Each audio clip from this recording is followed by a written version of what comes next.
So student, now we will discuss about the Reynold experiment. तो Reynold experiment क्या होता है? रेनॉल्ड एक्सपेरिमेंट से हम ये पता लगा सकते हैं कि कौन सा फ्लूइड लेमिनार होता है और कौन सा फ्लूइड टर्बुलेंट होता है। ठीक है, तो it's a very easy method to find the flow is laminar और टर्बुलेंट। तो एक तरीका तो रेनॉल्ड, इसी एक्सपेरिमेंट से रेनॉल्ड ने सजेस्ट किया था कि उसने एक रेनॉल्ड नंबर बनाया और उस रेनॉल्ड नंबर से आप कैलकुलेशन करके उस नंबर से आप फाइंड कर सकते हैं कि वो किस रेंज में आता है, लेमिनार की रेंज में आता है या फिर टर्बुलेंट की रेंज में आता है। अब देखिए आपके लैब में ये एक्सपेरिमेंट रखा होगा, अगर आप फ्लूइड मैकेनिक्स लैब में जाएंगे तो this is called Reynold experiment. तो यहाँ पर हम फ्लूइड को देख सकते हैं कि वो लेमिनार है या फिर टर्बुलेंट है। तो ये इस तरह का अरेंजमेंट होता है। ये एक पतली ट्यूब होती है जो कि ग्लास ट्यूब होती है और इस ग्लास ट्यूब के ऊपर ये एक डाई सिंक लगा होता है, इसमें डाई भरी होती है इंक। इस इंक को हम इस वाटर में इंजेक्ट कर सकते हैं। ठीक है, फिर यहाँ एक वॉल होता है, इस वॉल के थ्रू हम मास फ्लो रेट यहाँ पर वाटर की या फ्लो रेट चेंज कर सकते हैं। ठीक है, जितना ज़्यादा आप मास फ्लो रेट बढ़ाओगे उतना ही ज़्यादा वाटर की वेलोसिटी इंक्रीज होती जाएगी। ठीक है, तो यहाँ पर देखिए डायमीटर ऑफ पाइप फिक्स है, डायमीटर हमने फिक्स कर दिया, फ्लूइड वो का वही है, डेंसिटी हमने फिक्स कर दी। ठीक है, और एक इसकी विस्कोसिटी भी फिक्स है। तो तीन चीज़ें यहाँ पर आपके फिक्स हो गई। ठीक है, और रेनॉल्ड नंबर अपना क्या था? रेनॉल्ड नंबर था रो वी एल अपॉन म्यू। तो ये फिक्स हो गया, ये फिक्स हो गया और ये फिक्स हो गया। अब रेनॉल्ड नंबर किस पे डिपेंड कर रहा है? वेलोसिटी पे। अब हम क्या करते हैं, यहाँ से हमने एक वॉल को खोला एक प्रॉपर पोजीशन में, कुछ फ्लूइड यहाँ से इसमें फ्लो होने लगेगा और उसकी कुछ वेलोसिटी होगी। अब हम क्या करेंगे यहाँ से, क्योंकि देखिए ये जो लिक्विड होता है वाटर, ये ट्रांसपेरेंट होता है, इसमें हमें कुछ नज़र नहीं आएगा। ये फ्लूइड बहेगा तो ये टर्बुलेंट तरीके से बह रहा है या फिर लेमिनार फ्लो के तरीके से बह रहा है, ये हमें पता नहीं लगेगा देखने से। अब हम क्या करेंगे, इसमें कलर्ड डाई जो कि जनरली ब्लू कलर की होती है, इसको हम यहाँ पर इंजेक्ट करेंगे। अब आप जो डाई का जो कलर है उससे आप देख के पता लगा सकते हैं कि ये लेमिनार है या टर्बुलेंट है। अगर मास फ्लो रेट बहुत कम है तो इस लिक्विड की वेलोसिटी बहुत कम होगी और जैसे ही आप डाई डालेंगे इसमें, डाई इस तरह से चलेगी। तो डाई का जो मोमेंट हो वो इस तरह से होगा, क्योंकि आपने यहाँ से इंक इंजेक्ट किए किसी पर्टिकुलर लेयर में। तो अब इसकी वेलोसिटी बहुत कम है तो ये फ्लूइड क्या होगा? लेमिनार होगा। तो ये जो इंक जिस लेयर में इंजेक्ट हुई है उसी लेयर में ही चलती रहेगी, क्योंकि इसकी वेलोसिटी बहुत कम है। तो इस तरह से ये इंक आपको इस तरह से चलती हुई नजर आएगी, एक पतली सी लाइन आपको चलती हुई नजर आएगी। तो इसको हम कहेंगे कि यहाँ पर फ्लो क्या है? अप्रोक्सीमेटली लेमिनार है। लेकिन अब हमने क्या किया, अब हमने इसकी मास फ्लो रेट बढ़ा दी। ठीक है, मास फ्लो रेट बढ़ाएंगे तो क्या होगा स्टूडेंट? मास फ्लो रेट बढ़ाएंगे तो इसकी वेलोसिटी भी इंक्रीज हो जाएगी। अब डाई क्या होगी? फैलने लग जाएगी, स्प्रेड होने लग जाएगी। ठीक है, तो अगर हम दूसरे में देखेंगे तो डाई क्या होगी? इस तरह से चलने लग जाएगी। ठीक है, तो ये स्प्रेड होने लग गई है। इसका मतलब है अब लेमिनार फ्लो टर्बुलेंट में चेंज हो रहा है। और अगर आप मास फ्लो रेट मैक्सिमम कर देंगे तो इसकी वेलोसिटी मैक्सिमम हो जाएगी और उस केस में आप देखेंगे कि डाई पूरे वाटर में फैल गई।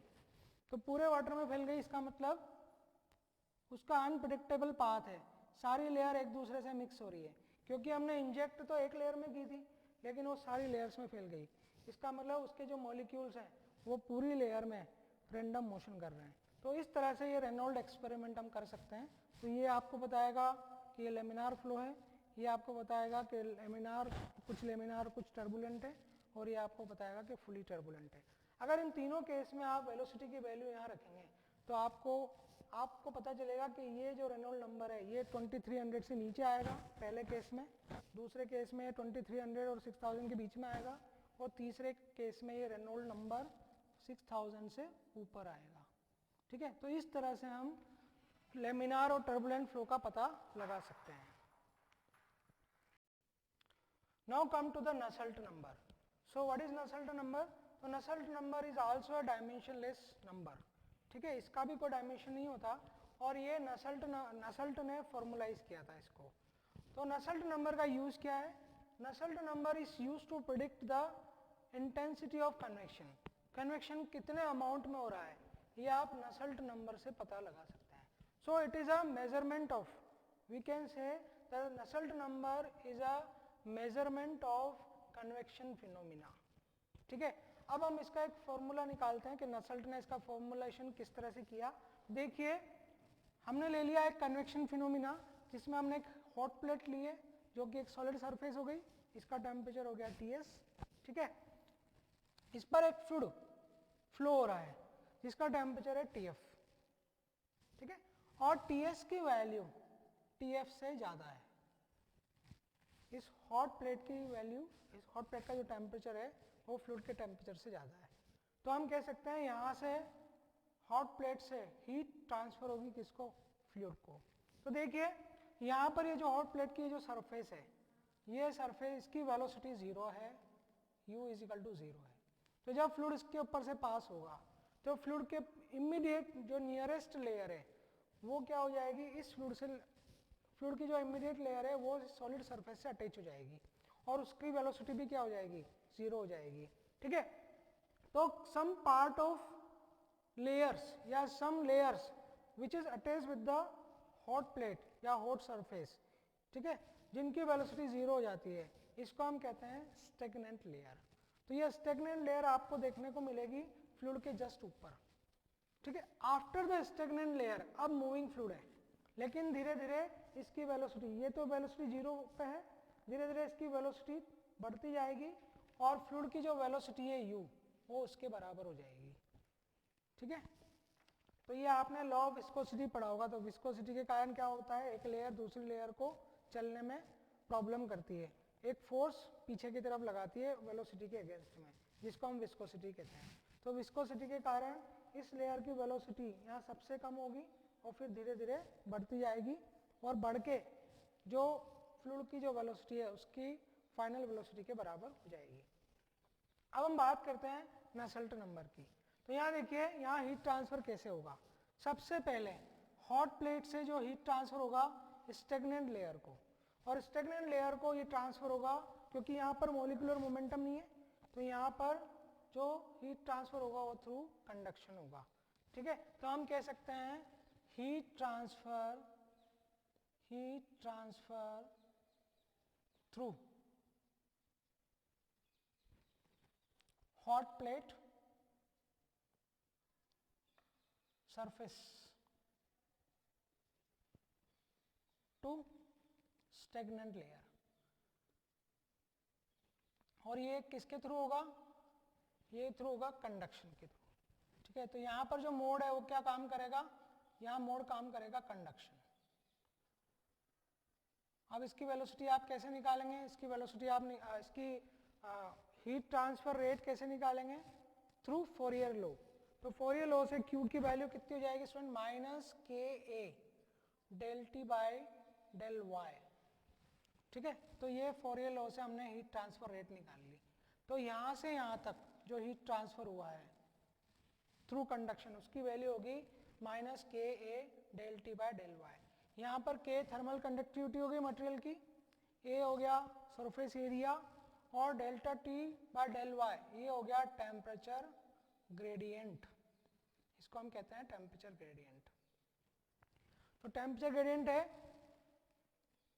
ये जो डायमेंशन है ये हमने ले ली y। ठीक है, ये वर्टिकल डायमेंशन है y, तो जैसे जैसे हम ऊपर जाएंगे y की वैल्यू बढ़ती जाएगी या डिस्टेंस बढ़ती जाएगी। ठीक है, तो y के रेस्पेक्ट में टेम्परेचर किस तरह से चेंज हो रहा है, इसको हम कहते हैं टेम्परेचर ग्रेडियंट। तो यहाँ पर ये del T by del y जो है वो यहाँ का टेम्परेचर ग्रेडियंट है। ठीक है, तो K थर्मल कंडक्टिविटी होगी, A सरफेस एरिया होगा और del T by del y हो गया टेम्परेचर ग्रेडियंट।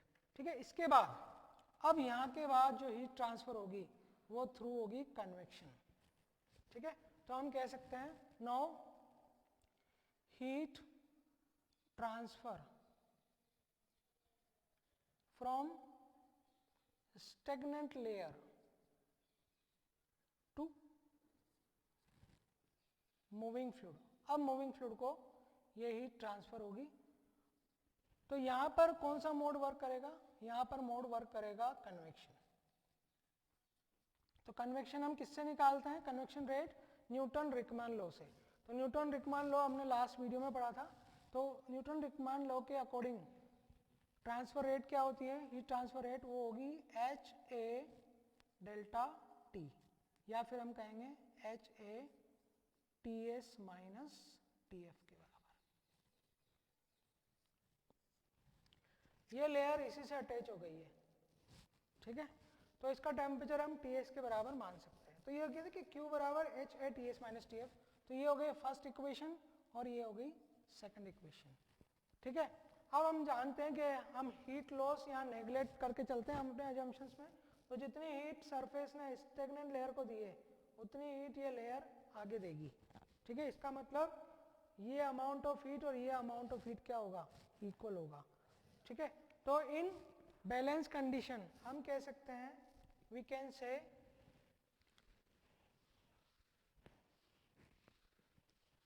तो if there is no loss of heat, heat का लॉस नहीं है कहीं भी, ठीक है, तो हम कह सकते हैं Q conduction is equal to Q convection, ठीक है।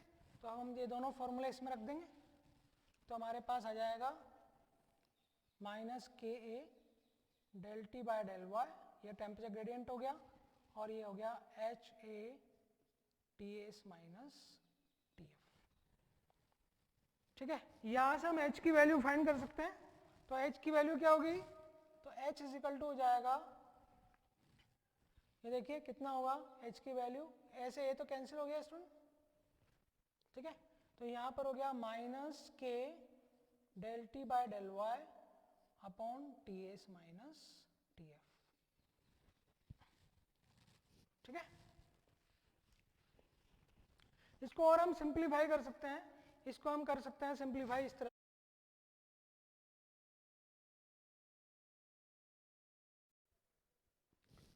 तो अब हम इसको इस तरह से लिख सकते हैं h upon k is equal to minus del T by del y upon t S minus T f. देखिए ये तो टेम्परेचर ग्रेडियंट है, यानी पर्टिकुलर डिस्टेंस पर टेम्परेचर डिफरेंस है विद रिस्पेक्ट टू y, और ये टोटल टेम्परेचर डिफरेंस है। अब हम क्या करेंगे इसमें, हम इसमें कैरेक्टरिस्टिक डायमेंशन जो है उसको हम इंट्रोड्यूस करेंगे।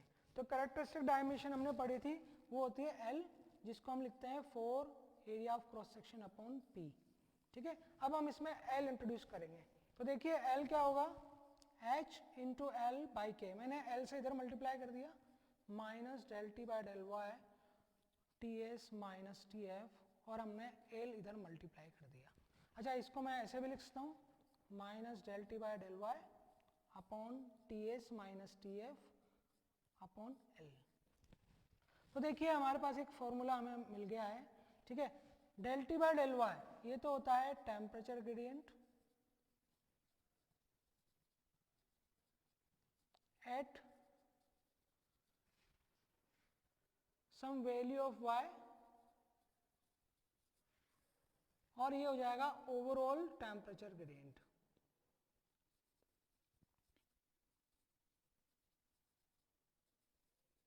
अगर मान लीजिए आपको सरफेस पे इसकी वैल्यू चाहिए, सरफेस पे, तो हम क्या करेंगे, यहाँ पर y की वैल्यू को हम 0 कर देंगे। तो देखिए ये आपका फॉर्मूला वापस, अगर हमें चाहिए यहाँ पर इस जगह इसकी वैल्यू चाहिए, इस जगह पर, ठीक है, तो हम क्या करेंगे, h l by k is equal to minus del T by del y at y is equal to 0।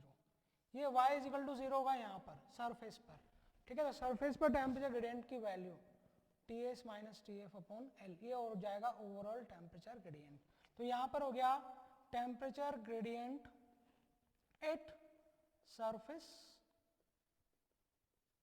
Upon temperature gradient, sorry, overall temperature gradient, ये हमारे पास एक फॉर्मूला आ गया। तो स्टूडेंट ये जो वैल्यू है इसी को ही हम कहते हैं नसल्ट नंबर, ठीक है। तो ये एक नसल्ट नंबर का हमारे पास फॉर्मूला आ गया। तो नसल्ट नंबर को हम किस तरह से डिफाइन करेंगे, it is the ratio of temperature gradient at the surface to the overall temperature gradient when a fluid flow over the solid surface, ठीक है। और फॉर्मुलेशन क्या है इसका, NU is equal to h l by k. H क्या है, convective heat transfer coefficient, L क्या है, कैरेक्टरिस्टिक डायमेंशन, और K क्या है, कंडक्टिविटी। तो एक हमारे पास इंपॉर्टेंट फॉर्मूला आ गया HL/K। ठीक है, तो नसल्ट ने काफ़ी सारे एक्सपेरिमेंट किए जैसे रेनॉल्ड ने किए थे, और उन्होंने अलग अलग कॉम्बिनेशन के लिए, अलग अलग फिनोमिना के लिए नसल्ट नंबर की वैल्यू निकाली। ठीक है, तो नसल्ट नंबर की वैल्यू अगर मुझे पता है तो मैं H की वैल्यू फाइंड कर सकता हूँ। ठीक है, तो इसीलिए हम कहते हैं कि Nusselt number is a measurement of convective phenomena, क्योंकि H की वैल्यू, नसल्ट नंबर जितना ज़्यादा होगा उतना ही H की वैल्यू ज़्यादा होगी। ठीक है, तो अगर मुझे H को मेजर करना है तो मैं नसल्ट को मेजर कर सकता हूँ।